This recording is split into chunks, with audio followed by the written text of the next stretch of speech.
Ibu akan bagi kalian dalam dua kelompok. Nah, tadi Ibu belum menjelaskan tentang faktor-faktor pembentuk integrasi nasional itu sendiri. Nah, Ibu akan bagi kalian dalam dua kelompok untuk menjawab dua pertanyaan yang akan Ibu berikan. Kelompok yang dibentuk ini sesuai deret tempat duduk kalian, jadi kelompok Novisli dan juga kelompok Milet. Nah, pada kelompok 1 kalian akan membahas tentang faktor-faktor apa saja yang menjadi pembentuk integrasi nasional. Dan pada kelompok yang kedua menjelaskan tentang pengertian bela negara dan dasar hukum dari bela negara itu sendiri. Oke, selanjutnya coba kalian bentuk kelompok dulu lah, bentuk kelompok. Coba sekarang kelompok ini. Kalian boleh bergabung sama-sama di kelompok ini. Coba. Semuanya mohon tenang. Oke. Masih semangat? Semangat, Ibu. Kalau siang semangat kita ada sempat 5 ya. Oke. Kelompok 1 angkat tangan. Oke, kalian membahas tentang faktor-faktor pembentuk integrasi nasional. Tolong ketuanya. Dan kelompok 2 pengertian bela negara dan dasar hukumnya. Kalian coba Kesha rapat kursinya sedikit lalu bahas dalam kelompok. Kelompok 1 kerja sama kelompok ya, jangan satu mengharapkan satu, tetapi kerja dalam tim. Mengerti? Jika ada yang tidak mengerti, boleh ditanyakan kepada Ibu supaya Ibu membantu kalian menjelaskan seperti apa. Kelompok 1 bagaimana? Apakah ada yang bisa ditanyakan? Sudah? Kalian jawab dulu, tulis faktor-faktornya seperti apa, baru saya jelaskan. Oke, kelompok 2. Kelompok men, sudah? Sudah ya, Bu? Apakah ada yang perlu ditanyakan lagi? Jelas? Kelompok 1 sudah? Sudah yang siap? Oke. Oke, baik. Jika kelompok 1 dan kelompok 2 sudah siap, kelompok 1 waktu dan tempat, Ibu persilakan untuk mempresentasikan hasil diskusi kelompok kalian. Maju di depan 2 orang. Titi coba sama Olan di kelas maju di depan. Kalian punya tentang apa? Faktor-faktor pembentuk integrasi nasional. Ya, di sini teman-teman saya mewakili kelompok 1 akan menyampaikan hasil diskusi kami. Faktor-faktor pembentuk integrasi nasional, yakni yang pertama, adanya rasa senasib dan seperjuangan oleh faktor sejarah bahasa Indonesia, bangsa Indonesia. Yang kedua, ideologi nasional yang tercermin dalam simbol negara, yaitu Garuda Pancasila dan semboyan Bhinneka Tunggal Ika. Selanjutnya, penggunaan bahasa Indonesia. Yang keempat, adanya semangat persatuan dan kesatuan dalam bangsa, bahasa, dan tanah air Indonesia. Terima kasih. Apakah ada pertanyaan dari kelompok lain? Tidak ada? Oke, baik. Tepuk tangan untuk kelompok 1 dulu.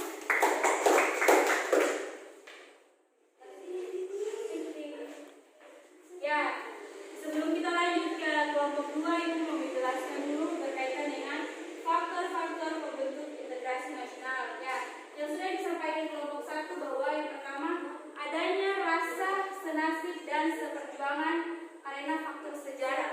Kita tahu bahwa sejarah bangsa Indonesia kita mengalami masa yang sangat kelam, di mana penjajahan terjadi, kerja paksa dan lain sebagainya. Dari situ membuat satu dengan yang lain, warga negara yang satu dengan yang lainnya menyadari diri bahwa ketika mereka bersatu untuk membuat hidup mereka menjadi lebih baik. Dari adanya persamaan faktor sejarah tersebut, yaitu pada masa penjajahan Indonesia dulu. Selain itu juga adanya ideologi nasional yang tercermin dalam simbol negara, yaitu Garuda Pancasila dan semboyan Bhinneka Tunggal Ika. Next, selanjutnya adanya tekad serta keinginan untuk bersatu di kalangan bangsa Indonesia, seperti yang sudah dinyatakan dalam Sumpah Pemuda. Apakah ada yang tahu isi dari Sumpah Pemuda? Apakah ada yang tahu? Ya, coba berdiri. Ayo coba berdiri. Sumpah Pemuda Berdiri. Balik belakang kepada menghadap teman-teman. Ayo coba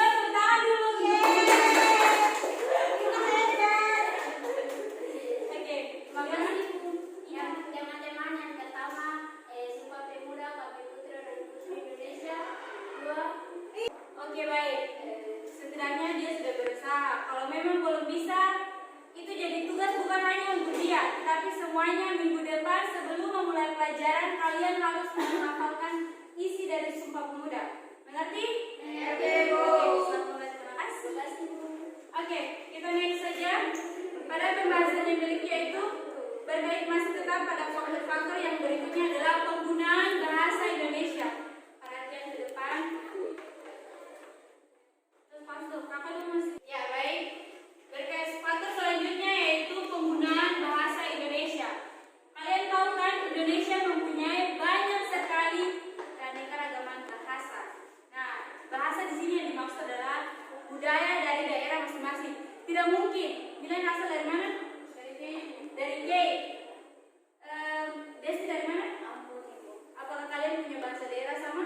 Tidak mungkin. Apa yang harus kalian buat untuk bisa berkomunikasi?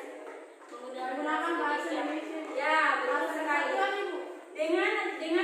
Dengan adanya penggunaan bahasa Indonesia ini, dengan menggunakan bahasa Indonesia ini, kalian dapat berkomunikasi satu dengan yang lain. Contoh juga, ibu berasal dari Maluku Tenggara, dari Maluku. Seandainya Desti dia berasal dari Jawa, tidak mungkin ibu akan berbicara dan dia menggunakan bahasa dari daerah itu sendiri, dan dia menggunakan bahasa pastinya tidak nyambung. Kalian mengerti kan? Tidak akan nyambung karena yang bisa buat kita satu dengan yang lain mengerti bahasa kita, apa yang kita maksud, apa yang kita perlukan itu adalah bahasa Indonesia, bahasa persatuan kita. Betul kan, terutama untuk Yati. Nah, selanjutnya adanya semangat persatuan dan kesatuan dalam bangsa, bahasa, dan tanah air Indonesia. Selain itu juga adanya tantangan-tantangan. Sudah pasti ketika negara ini utuh, sudah pasti ada tantangannya. Tidak mungkin sesuatu yang kita lakukan atau kita jaga, tidak mungkin serta mulus-mulus saja, seperti pasti ada halangan, tantangan. Nah, pada tantangan dari menjaga keutuhan NKRI dalam integrasi nasional ini sendiri berpatokan juga pada fenomena global yang terjadi, entah itu dalam kawasan regional maupun internasional. Nah, selain itu juga agar NKRI ini agar tetap utuh, satu dan lainnya harus menyadari dengan sungguh bahwa pentingnya integrasi nasional dalam kehidupan bermasyarakat dan bernegara. Oke, baik. Selanjutnya kita pindah ke kelompok 2. Kelompok 2 silakan maju presentasikan. Milen saja, Milen sama Mirna.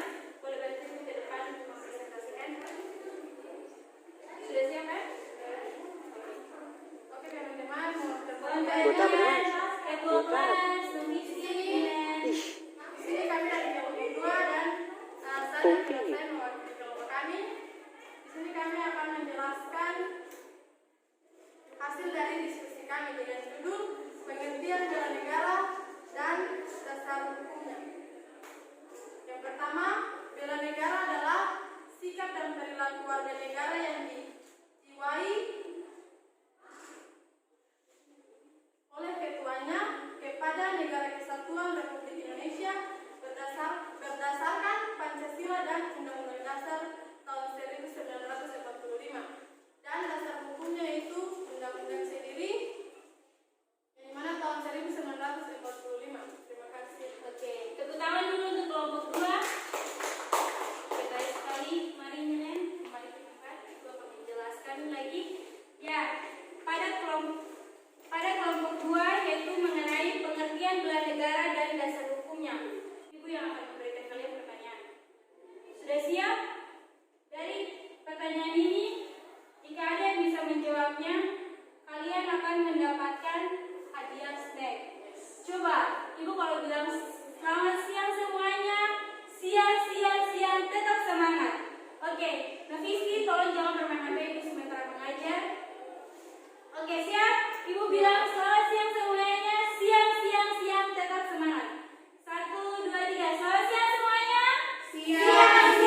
Dan jika dia berhasil menjawab pertanyaan dari Ibu, berarti dia akan mendapat hadiah. Sudah siap? Siap, Ibu. Kita punya lagu Garuda Pancasila. 1, Novisi, perhatian. Nona ini sudah siap ya. Oke, 1, 2, 3. Garuda Pancasila. Jawab ya. Akulah pendukungmu. Patriot proklamasi. Sedia berkorban untukmu. Pancasila. Oke, stop di siapa? Maya, Ibu. Maya jawab pertanyaan Ibu. Apa itu yang dimaksud dengan integrasi nasional? Boleh berdiri? Jika kamu berhasil menjawab, berarti kamu mendapatkan coklat ini. Oke? Boleh berdiri? Buka masker. Ya.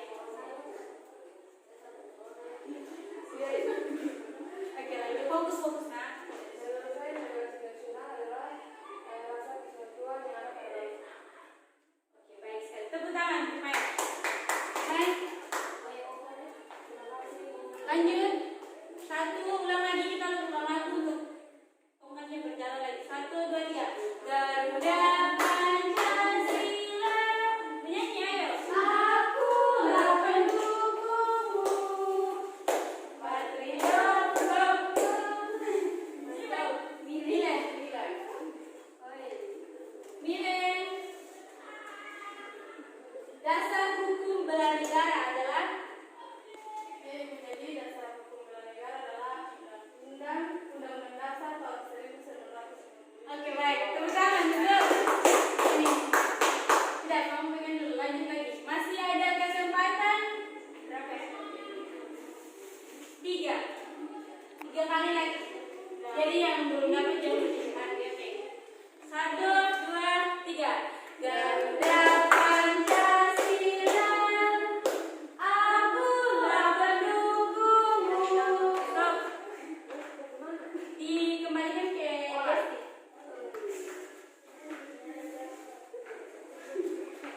Oke. Nona dengar pertanyaan ini ya. Sebutkan salah satu faktor pembentuk integrasi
selain norma juga saling mengisi satu dengan yang lain. Oke, terima kasih Nona.